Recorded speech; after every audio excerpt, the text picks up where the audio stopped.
เรียกขาแต่กว่านักวิชาการคนนั้นก็ได้ขึ้นซีเรียบร้อยวิธีการเขียนพันก็คือว่าถ้าเป็นทองดีเขียนลักษณะอย่างนี้ตั้งแต่บรรทัดที่1ถึงบรรทัดที่4พอเป็นขาวแตงกวาเอาข้อความบรรทัดที่4ขึ้นก่อนเอาบรรทัดที่1ไปไว้ท้ายแต่ทุกตัวถ้าเอามารวมกันแล้วเหมือนเดิมครับทีนี้คนซื้อมาบอกเฮ้ยคุณไปถามชาวบ้านมาแล้วชาวบ้านยืนยันว่านี่ขาวแตงกวาไม่ใช่ทองดีตลาดมีทองดีก็ขายไม่ได้ตลาดแตงขาวแตงกวาก็ไม่มีอันนี้เป็นตัวอย่างอันหนึ่งนะที่ฝากไปให้คิดในอนาคตว่าเราจะเดินหน้าอย่างไรทีนี้อาจารย์พูดคำว่าสมาร์ทขึ้นมาเมื่อสักครู่ในสไลด์ประดิชั่นวิดีทัศน์ของมหาวิทยาลัยเชียงใหม่มีคำว่าเกษตรปราดเปรื่อง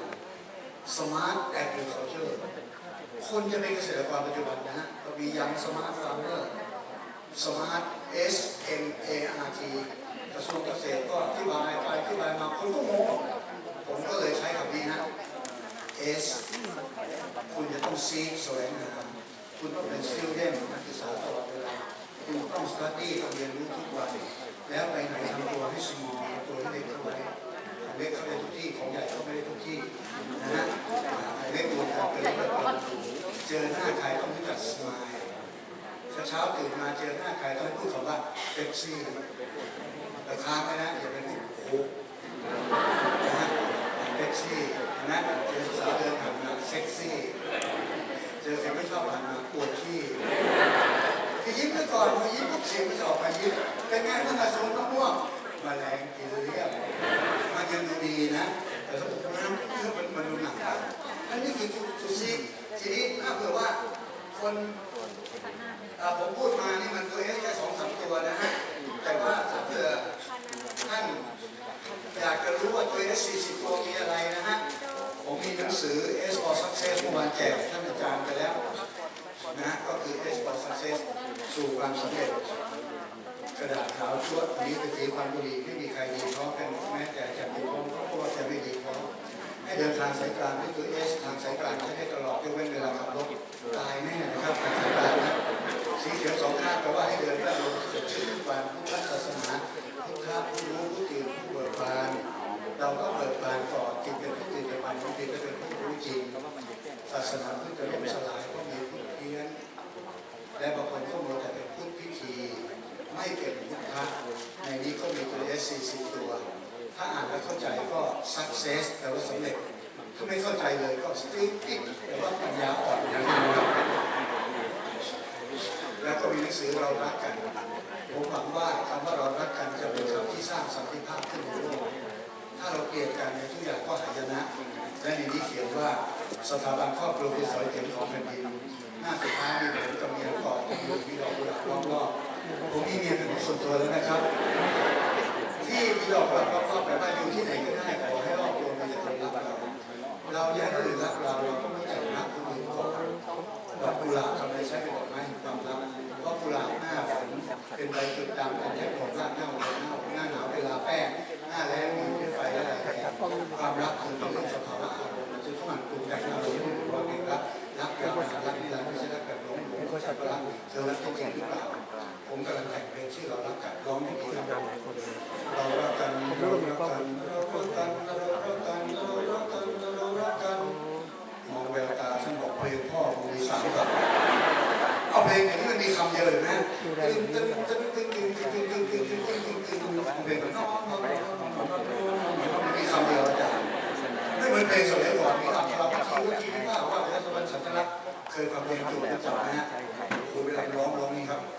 ถ้าอาจารย์เป็นตัวละครในเพลงนะผมว่าอาจารย์เป็นตัวไม่ไหวเนาะร้องไหมฮะวิงวอนอ้อนรักปลอดภัยรักแสงบานจันทร์ที่จูบหัวใจตลอดทั้งคืนไหวไหมครับอาจารย์มันจูบทั้งคืนนะผมว่าทั่วตัวนะท่อน2มันบอกสุดจะสั่นเดินทันเจ้างามขาวผ่องถัดไปว่านงแสดงจูบเสร็จมันแก้ส่วนบนแล้วครับพี่น้องครับท่อน3บอกจูบวันแจ้งแล้วนะโอ้โหถึงรอบมันตั้งหัวค่ำจะสว่างแล้วมันยังไม่เลิกแล้วมันจะไปทำสวนโมกยังไงเนี่ยข้อต่อไปบอกว่า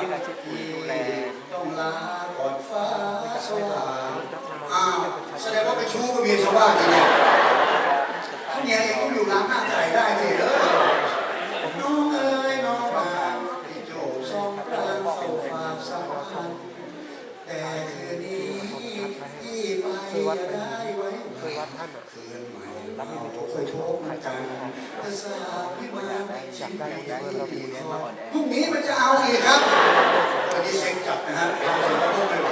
แต่ฟังแล้วมันดูดีใช่ไหมมีอัตราวิธีว่าจริงไม่ผ่านความเป็นมันจักรลักษณ์แต่ถ้าคนรุ่นใหม่แต่งเนื้อหามันเจอมันคงแต่งกันเราสองคนจูบกันตั้งแต่หัวค่ำยันเช้าเราสองคนกอดกันตั้งแต่หัวค่ำยันเช้าฉันเห็นมีนั้นของเธอเลยฉันเห็นมีนี้ของเธอเลยและนี่ก็ไปจะสว่างเห็นทีจะต้องไปก่อนหัวเธอมาทุกทีกูจะมาฟังมาทุเรศมากชนชาติใดไร้สิ้นเอกราชทางวัฒนธรรมคือสิ้นชาติขอบคุณจังหวัดเชียงใหม่ที่ยังรักษาวัฒนธรรมได้อย่างดีเยี่ยมเพราะคนไทยภาคกลางเริ่มหาความเป็นชาติของตัวเองไม่พบแล้วแต่เพลงเรารักกันต้องยืนต่อจริงๆมันจะร้องแบบนี้ครับเรารักกันเรารักกันเรารักกันเรารักกันเรารักกันเรารักกันความรักความชังเรื่องสิ่งที่ว่าขาดจะต้องมันปรุงแต่งปรุงดีกว่าเรารักที่เราเชื่อแต่ปรุงเข้าใจว่ารักเธอรักจริงหรือเปล่าเรารักคนสามเล่มนี้นะฮะเล่มนี้เป็นเรื่องของเล่มนี้เป็นเรื่องของเรารักกันซึ่งเล่มแรกเป็นเรื่องครอบครัวซึ่งเล่มหลังเป็นเรื่องบริหารองค์กรและสำคัญเล่มนี้อ่านยากหน่อยไปทำสวนไปทำสวนแปลว่าอะไรครับแต่คนบอกไปปลูกต้นไม้ในนี้เขียนว่าไปทำสวนคือไม่ไปทำตามเข้าใจไหมครับสวนทางและชาวบ้านเขาเลยนะฮะพวกผมออกลูกผมเลยออกเพราะมึงไม่มีการปูหรือโวยเห็นไหมครับไปทำสวนคือไม่ไปทำตามไม่ตามในเรื่องที่ไม่ควรตามไม่สวนทางสวนกระแสจนเกิดอันตรายสวนทางสู่ความสุขสงบที่สวนมีความฝันที่สวนมีเรื่องศึกษาที่สวนมีทุกข์มีท้อมีกิเลสมีตัณหาและก็บังหน้าว่าที่สวนมีกอไผ่ไผ่อ่อนน้อมอ่อนโยนไผ่ไม่เคยตัดโค่นแรงเกิดเป็นไผ่ขอให้เป็นลำไผ่อย่าเป็นคะแนนแต่ปัจจุบันคะแนนไผ่ไปจุ่มสีปลูกเป็นโป๊ะไฟไม่ขายได้ตั้ง1,500และหน้าหนึ่งเขียนบอกที่สวนมีตัวนี้ผมก็แปลกใจทำไมคนก็ด่ากันทำไมคนไม่ด่าไอ้นกยูงไอ้นกขุนทองผมเดินไปดูเหี้ยครับมีคนติดตามเยอะไหมเดี๋ยวขออนุญาตทำให้ดูหน่อยนะเหี้ยเวลามันเดินนี้ครับให้คนเริ่มรู้กับคนเฉพาะเราส่วนใหญ่แล้วคนทำเรื่องเกี่ยวกับวัดไม่เห็นเนี่ยจริงแล้วสิ่งที่ผมคิดว่าแสดงว่าผมเป็นเหี้ยตัวหนึ่งนะครับเพราะฉะนั้นเราเป็นเกษตรกรชาวสวนเดินไปหานักวิชาการเดินไปหาใครอ่อนโยนไว้ครับอ่อนน้อมถ่อมตนไว้อย่าไปกลางนะฮะเก่งที่สุดในโลกอย่างนั้นแหละครับต้องการให้เป็นไปด้วยนะฮะเพราะฉะนั้นท่านทั้งหลายครับแล้วโครงการเกษตรทฤษฎีใหม่ผมไปพายเรือฐานองค์สุพรรณมาเยอะลุงทำไมไม่เลี้ยงเป็ดเลี้ยงไก่เลี้ยงปลาทำไมไม่ทำแบบทฤษฎีใหม่แล้วเนี่ยลุงอย่างเรื่องปุ๋ยเนี่ยลุงจะบอกมาจากไหนเหรอเนี่ยมาจากเกษตรลุงหรือตกด้วยความภูมิใจมาจากเกษตรลุงมีเป็นซีรีส์ลุงจะบอกนี่นะถึงมีโง่ทำไมโง่สอนได้ลุงไม่รู้เลยว่าเฮี้ยมันแดกหมดเอาลุงบอกเอาขายมาก้ามจริงอย่างนี้เฮี้ยปีนสบายเลยชาวบ้านเขารู้ครับและวันนี้เนี่ยปัญหาใหญ่ที่ไม่มีเจ้าภาพนะครับยังไม่รบกวนยังไม่เป็นปัญหากระสุนมะม่วงแต่ระวังนะครับที่ไม่มีเจ้าภาพคือ1ตัวเฮี้ย2ปลูก3มาครั้งแรกคือการฝากจากใครเป็นเพื่อนสนิทมานานแล้วซึ่งเป็นพืชชั้นสูงที่ทำลายมะม่วงมาไม่ใช่ครับผมก็คุยมาจะบอกว่าให้ดูตลกตกท้ายบ่ายเรายังอยู่กันอีกแต่ตอนนี้ถ้าดูนาฬิกาท่านจะตกใจเที่ยง20ครับผมมีปรัชญาว่าอย่าคุยกับใครเวลาหิวกล่องข้าวน้อยยังฆ่าแม่มาแล้วนะครับพี่น้องครับเพราะฉะนั้นเนี่ยเราจะไม่ปล่อยให้ท่านหิวมากกว่านี้อ เอาเป็นว่าท่านกำนันขอบพระคุณมากท่านเห็นต้องเวลาล่วงเลยท่านก็เลยบอกนิดเดียวก่อนพูดตอนท้ายได้นะฮะผมขออภัยเรียบร้อยวันนี้แต่ท่านเขาบอกว่าสนุกสนานเราคุยกันเองนะฮะเหมือนคนในครอบครัวเดียวกันแล้วเดี๋ยวเราจะไปรับประทานอาหารให้อร่อยตอนนี้เที่ยง20ใช่ไหมครับเราก็กลับเข้ามา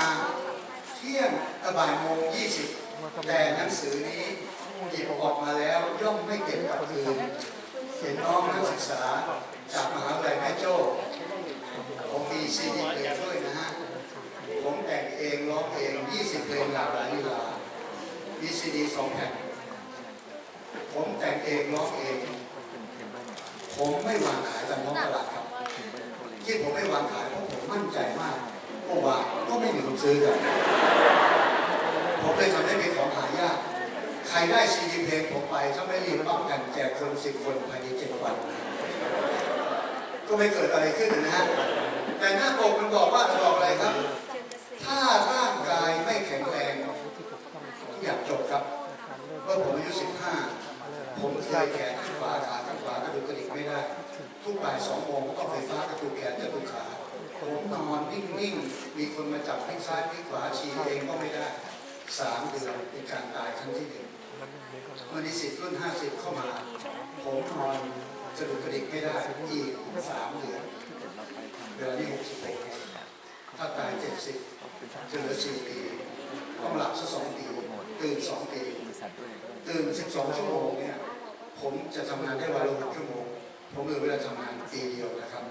วันที่ไหนอยากเรียกใช้อาจารย์บ้วนรีบเลยนะครับขอฝากหนังสือชุดนี้ให้น้องที่มหาลัยแม่โจ้หน่อยนะฮะเนื่องจากมีทั้งผู้หญิงผู้ชายเนื่องจากว่าผู้ชายที่มีมดลูกก็ให้คนที่มีมดลูกมารับนะฮะก็เชิญน้องผู้หญิงเลยนะครับสุดท้ายขอให้น้องได้ผัวดีนะครับเพราะว่าผมก็บอกว่าชีวิตคนมี3 โค้งที่1คือโค้งตอนเรียนจบยังเปลี่ยนได้โค้งที่2ตอนทำงานยังเปลี่ยนได้แต่โค้งที่3สำคัญมากคือโค้งมรณะตอนมีผัวหนูต่อให้หนูมีความรู้ดีการสร้างตัวยุคปัจจุบันผมคำนวณให้ฟังถ้าเงินเดือน 20,000ราชการทำงาน20 วันก็เท่ากับไปทำงานได้วันละ1,000ดูเยอะนะทำงาน1 ปีได้เท่าไหร่ครับได้เท่าไหร่ครับก็เลยทำให้ข้าวกลางวันเลยเท่าไหร่นะอาจารย์1 ปี 12 เดือนเก็บเงินที่เดือนละ10,000ถูกไหมครับได้12,000ได้120,000 10 ปี120,000 20 ปี240,000ผมแถมดอกเบี้ยให้เลยไป250,000ตั้งเก็บเงินวันนี้นะ250,000วันนี้ซื้อบ้าน1 คันรถ1 หลังไม่ได้แปลว่าไม่มีอนาคตหนูการสร้างอนาคตคือหาผัวรวยแล้วหนูเป็นนักศึกษาที่ยาเรียนอยู่ที่มหาลัยพยายามเดินไปเยี่ยมสวนนู้นสวนนี้โดยเฉพาะสวนที่เขามีลูกชายนะโชคเดียวหนูเป็นเจ้าของสวน500 ไร่เลยแล้วเรามีวิชาการเกษตรมีความรู้ด้วยเราไปช่วยรักษาสวนให้โกอินเตอร์จาก 4.0 กลายจะเป็น 6.0 ถ้าผมเป็นนายกวันไหนใครที่แต่งงานเนี่ยนะฮะอย่างตอนนี้เห็นไหมครับเราไม่มีลูกการพัฒนาคุณภาพประชากรจึงเป็นเรื่องสำคัญแต่ว่าต่อให้มึงพูดสำคัญยังไงถ้ามึงไม่ให้กูไปกินข้าวเดี๋ยวนี้มึงตายเพราะฉะนั้นขอบคุณสำหรับข้าวรอบเช้าครับขอเชิญรับประทาน